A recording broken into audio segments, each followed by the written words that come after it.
مسلمانوں کی تاریخ میں ناظرین کچھ ایسے لوگ بھی آئے ہیں جن کا نام رہتی دنیا تک رہے گا۔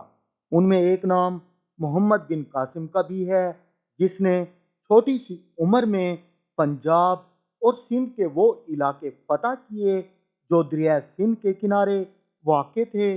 ویڈیو میں مزید آگے بڑھنے سے پہلے اگر آپ نے ہمارا چینل سبسکرائب نہیں کیا تو جلدی سے سبسکرائب کر دیں تاکہ ہماری آنے والی نئی ویڈیو آپ تک بر وقت پہنچتی رہیں۔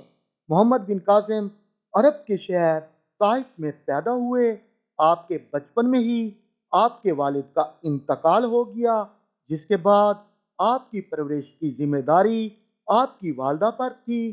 حجاج بن یوسف محمد بن قاسم کے چچا تھے۔ انہوں نے محمد بن قاسم کی جنگ اور نظام حکومت کی تعلیم پر خصوصی توجہ دی۔ حجاج بن یوسف کی سرپرستی میں محمد بن قاسم کو فارس کا گورنر بنایا گیا اور وہ ایک بغاوت کو ناکام بنانے میں کامیاب ہو گئے۔ جب دیبل کی بندرگاہ پر بحری قزاقوں نے مسلمان تاجروں کے قافلوں کو لوٹ لیا، عورتوں اور بچوں کو قیدی بنا لیا، اس کی خبر جب حجاج بن یوسف کو ہوئی تو اس نے راجہ دھار سے مسلمان قیدیوں کے ساتھ ساتھ لوٹا ہوا مال کی واپسی اور مجرموں کو سزا دینے کا مطالبہ کیا، لیکن راجہ دھار نے جواب دیا، بحری قزاقوں پر اس کا حکم نہیں چلتا۔ راجہ دھار کے اس جواب کے بعد حجاج بن یوسف نے حملے کا ارادہ کیا۔ حجاج بن یوسف کے پہلے بھیجے گئے دونوں لشکروں کو ناکامی کا سامنا کرنا پڑا۔ اس کے بعد حجاج بن یوسف نے فیصلہ کیا، راجہ دار جو بحری قزاقوں کی سرپرستی کر رہا تھا اس پر حملہ کیا جائے اور اس کے لیے محمد بن قاسم کی سرپرستی میں لشکر بھیجا۔ جب محمد بن قاسم نے دیبل پر حملہ کیا تو اس وقت راجہ دھار سندھ کے دارالحکومت میں تھا، جو آج کا نواب شاہ ہے، جو کہ دیبل سے 500 کلومیٹر کی دوری پر تھا، اور اس وقت دیبل گورنر کی زیر سرپرستی تھا۔ اس لیے راجہ فوراً دفاع کے لیے نہ پہنچ سکا۔ چند دن محاصرے کے بعد آخر کار محمد بن قاسم کی فوج سیڑھیاں لگا کر مندر میں داخل ہو گئی اور مندر پر قبضہ کر لیا۔ اس کے بعد انہوں نے قلعہ اور شہر پر بھی قبضہ کر لیا۔ قبضے کے بعد اسلامی قوانین کے مطابق وہاں کے لوگوں کو اسلام کی دعوت دی گئی اور مندر کو گرا کر مسجد تعمیر کر دی گئی، اور پھر محمد بن قاسم کی فوج راجہ دھار کی طرف بڑھنے لگی۔ راستے میں راجہ دھار سے مقابلہ ہوا، جس میں راجہ دھار مارا گیا اور اس کی فوج شکست کھا گئی، اور محمد بن قاسم نے سندھ کی بھاگ دوڑ سنبھال لی۔ محمد بن قاسم جرأت مند اور قابل لیڈر تھا۔ اس کی بہترین حکمت عملی نے مسلمانوں کے لیے ہندوستان میں فتوحات کا دروازہ کھول دیا۔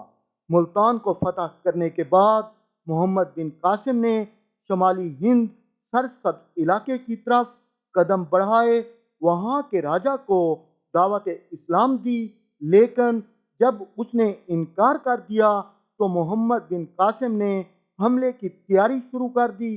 اسی دوران حجاج بن یوسف کا انتقال ہو گیا، جس سے محمد بن قاسم کو حملہ روکنا پڑا۔